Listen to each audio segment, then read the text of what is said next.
Hi, and welcome to Royal Freemasons Benevolent Institution. We understand that the journey into aged care can be a big transition. You want the best outcome for yourself or your loved one, and there's a lot to consider. One of the areas that people often find confusing are the fees and charges.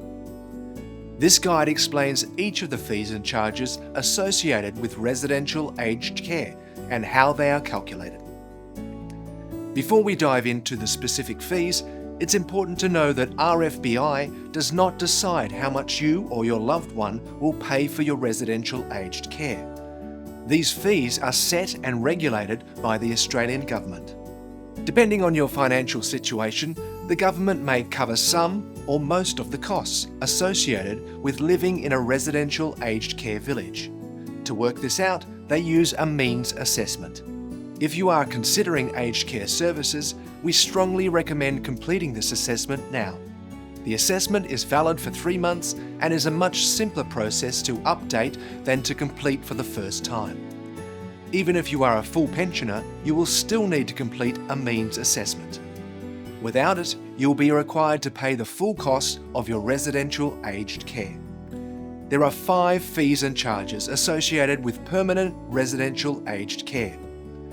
Accommodation payment, basic daily fee, means tested hotelling supplement, means tested non-clinical care contribution, higher everyday living fee, or health. Let's take a closer look at each one. First, accommodation payment. Your accommodation payment is based on your means assessment. Depending on the outcome, you may be required to pay the full cost of your accommodation, make a partial contribution, or the government may fully subsidise your accommodation. If you are not supported by the government, you will be required to pay the published room price for your accommodation. Room prices are subject to regular review. You can find current prices for all RFBI villages on our website and in our inquiry packs. While each of our villages are unique, all of our villages offer spacious, single rooms with private ensuite. If your means assessment finds that you are eligible for financial support, the government will advise what, if any, contribution you will be asked to pay towards your accommodation costs.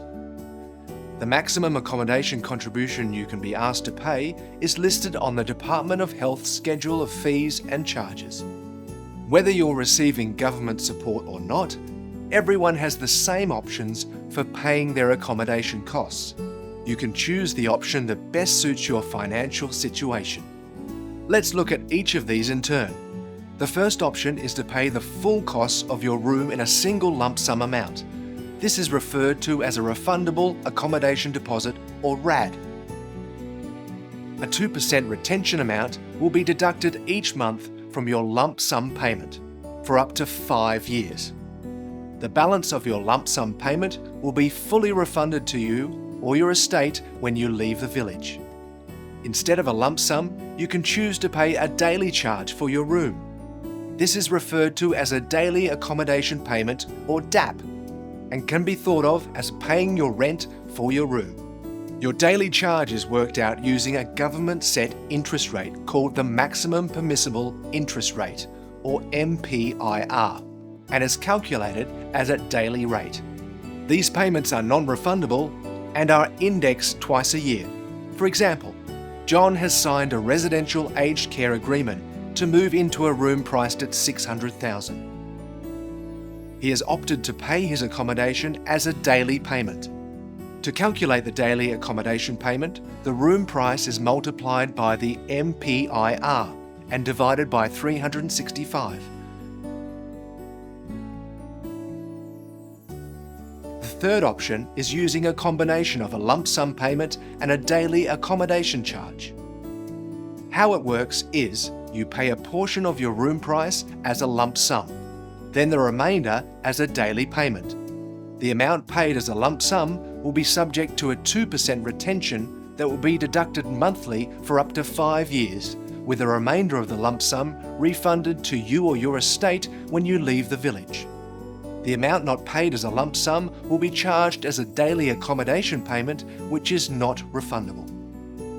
For example, John moves into a residential aged care village for a room priced at $600,000. He chooses to pay $500,000 as a lump sum and the remaining $100,000 as a daily accommodation payment.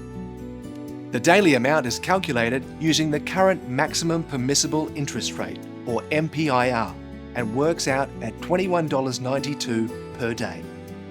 The lump sum payment he is paid of $500,000 will incur the 2% retention payment each month for up to 5 years, with the remainder refunded to John or his estate when he leaves the village. Finally, you can also choose to pay for your accommodation using the drawdown option. This option allows you to pay a part lump sum for your room and have your daily accommodation payment deducted or drawn down on that lump sum amount. A great option for those who would like the comfort of not having to worry about paying a daily accommodation payment once they move into the village. How it works is you pay a partial lump sum for your room. RFBI uses that money to automatically pay your daily accommodation payment. Each billing period, when the daily accommodation payment is drawn down on the lump sum, will reduce the lump sum paid against the room price, meaning there will be more of the room price after each billing period to be paid as a daily accommodation payment. Any amount remaining from your lump sum payment will be refunded to you or your estate when you leave the village. Here is an example. John moves into a residential aged care village for a room priced at $600,000. He chooses to pay $500,000 of the room price as a lump sum and have the remaining $100,000 charged as a daily accommodation payment to be drawn down from his lump sum amount.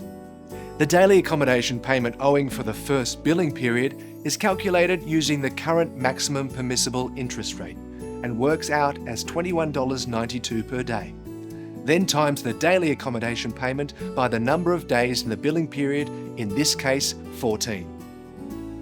This amount is deducted from John's $500,000 lump sum amount, leaving $499,693.15 remaining as a lump sum payment against his room price. The amount now owed as a daily accommodation payment increases by this amount to $100,306.85. The next billing period, the daily accommodation payment will be recalculated using the new balance of $100,306.85, and this will continue each billing cycle while John remains living in the room. The lump sum he has paid will also incur a 2% retention payment each month for up to 5 years. Any amount that is remaining from the lump sum will be refunded when John leaves the village. For residents who receive government support, it's important to remember that the government decides what, if any, amount you are required to contribute towards your accommodation costs. Supported residents have the same options to pay for their accommodation. Lump sum amount, called a refundable accommodation contribution or RAC. Daily payment, called a daily accommodation contribution or DAC. Mix of both RAC and DAC, or using the drawdown option.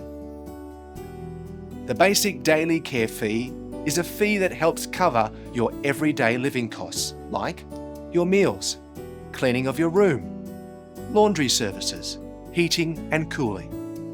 This fee is set by the government at 85% of the full single age pension and is payable by all residents who enter into residential aged care.